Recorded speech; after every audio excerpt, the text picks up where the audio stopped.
आपको प्रदान कर देता है। दुनिया में सबसे सरल देव है कौन? अरे बोलो तो, देव अधिदेव महादेव। सबसे सरल, ना तो किसी से बोलता है ना किसी से चालता है।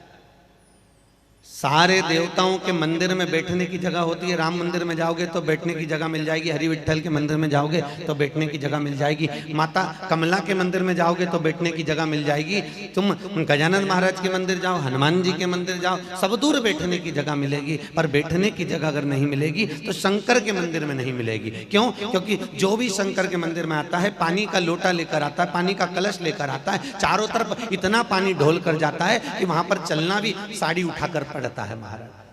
क्योंकि भगवान भोलेनाथ कहते हैं कि मैं जिसकी आराधना में लगा हुआ हूं, मैं जिस राम का भजन कर रहा हूं, मैं जिस कृष्ण का भजन कर रहा हूं, मैं जिस भगवान की भक्ति में डूबा हुआ हूं, तुम भी उस भगवान की भक्ति में डूब जाओ। मेरे पास बैठकर समय बर्बाद मत करो। तुम जाओ, भगवान का नाम जपो, स्मरण करो, नाम जाप करो। तुम क्यों मुझे मिलो?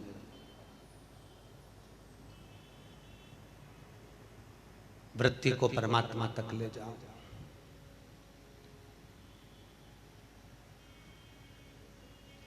चौरासी लाख योनियां काटने के बाद मनुष्य का देह मिलता है, केवल भोजन के लिए नहीं, केवल भोजन, केवल हिंसा के लिए नहीं। उस हिंसा का त्याग, अपने मन में परमात्मा की भक्ति को विराजमान करो। इस उदर में आहार भी वो दीजिए जिस आहार के बल पर भगवान का भजन हो जाए।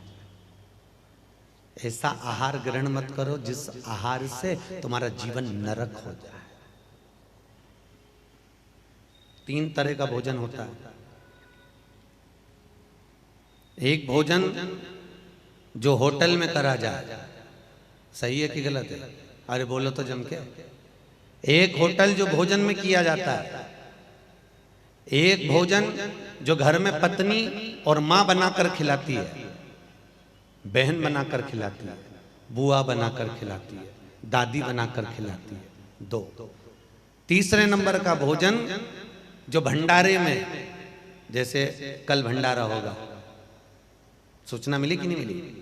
अरे बोलो तो कल भंडारा होगा तो कल भोजन बनेगा, कल भगवान को भोग लगे। ये 3 तरह का भोजन है। एक होटल में जाकर खा लो, एक घर में पत्नी ने, माँ ने, किसी ने बनाकर खिलाया वो खा लीजिए, और एक भगवान के भंडारे में, कहीं माता कमला का भंडारा हो रहा, कहीं हनुमान जी का भंडारा हो रहा, कहीं शंकर की शिव महापुराण की प्रसादी हो रही हो, भंडारा प्रसादी मिल रही हो, वहां खा लीजिए। तीनों में अंतर है।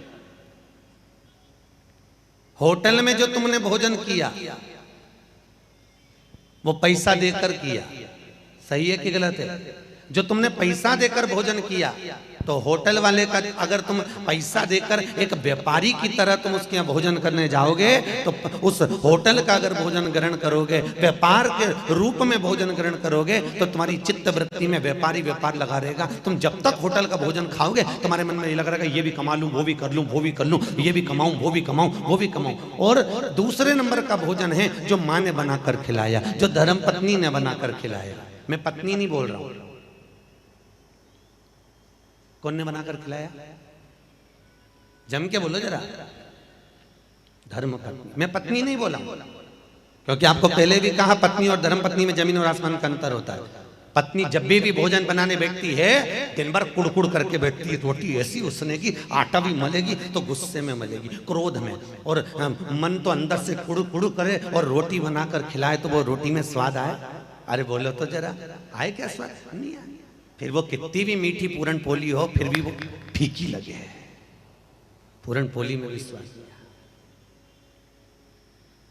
मीठी होने के बाद भी फीकी लग रही है, मीठी होने के बाद में भी उसमें स्वाद नहीं लग रहा। क्यों? क्योंकि जो कुड़ कर खिलाया गया। धर्म पत्नी अगर भोजन बनाती है, माँ अगर भोजन बनाती है, तो वो प्रेम से जिमाती है। तो जब माँ अगर प्रेम से जिमाएगी, धर्म पत्नी अगर प्रेम से भोजन कराएगी, बहन अगर प्रेम से भोजन बनाकर खिलाएगी, तो उसमें प्रेम जागेगा और सबके प्रति करुणा जागेगी। और तीसरे नंबर का भोजन है जो भंडारे में कराया गया, जो मंदिर में जिमाया गया, जो प्रसाद के रूप में तुमने पाया है। उस भोजन में एक स्वाद अनूठा होता है।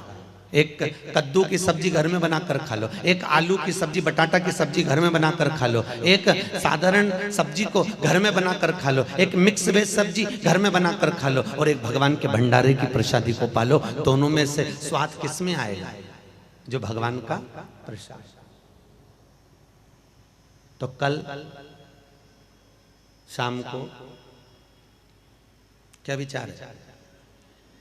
अरे बोलो तो, घर पे भोजन बनाओगी क्या शाम का? है नहीं बनाओगी ना? और वो बोले तो फिर क्या कहोगी? हैं?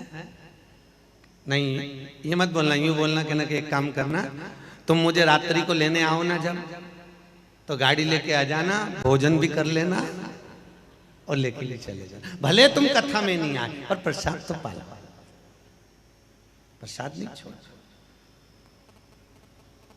प्रसाद पाने से हमारी इंद्रियां, हमारा मन, हमारा चित्त, हमारी वृत्ति, हमारी जो 11 इंद्रियां हैं, 5 कर्मेंद्री, 5 ज्ञानेंद्री, एक मन, ये 11 इंद्रियां भगवान के प्रसाद को ग्रहण करने से बुद्धि, चित्त, वृत्ति परमात्मा में लग जाती है। अगर आज वो शिव महापुराण की कथा में नहीं आया तो ये पक्का है कि आगे कभी आपके नगर में, आपकी करमाला में कोई भी कथाकार आएगा, कोई कथा करने के लिए आएगा, कोई भागवत, कोई रामायण, कोई गीता करने के लिए आएगा, तो कम से कम ये कथा में पहुंच तो जाएगा। उस प्रसाद का जो असर होगा उसका फल कोई चौगुना हो सकता है महाराज, 4 गुना हो सकता है। बड़ी बात होता है। अपने जीवन को नारकी मत बनाओ, उधर को शमशान घाट मत बनाओ। ये जो कई लोग, आज कोई मेरे को बोल रहा था, गुरुजी पहले दिन कथा में ऐसा चित्त लगा कि उस दिन से आज तक मैंने वो कौन सा वेज होता है, नॉन वेज वगैरह, वो छोड़ दिया। और अब ये प्रण करा है इस शिव महापुराण से कि अगर शंकर भगवान मेरे मन की कामना पूरी कर देवे तो ये पक्का है गुरुजी, जीवन भर में गलत भोजन नहीं करूंगा, गलत भोजन नहीं करूंगा जीवन भर। अभी एक पत्र आया था, ये श्रेणी जी और उनके मित्रों ने लाकर दिया। माननीय श्री प्रदीप जी मिश्रा जी, शिव महापुराण कथा को श्री चरणों में नमन। मैं करमाला शहर में रहता हूं, हमारे घर में पानी का बोर है, लेकिन दिनांक 1 मई से 7 मई तक बोर पानी का बंद हो गया, पानी का बोर बंद हो गया।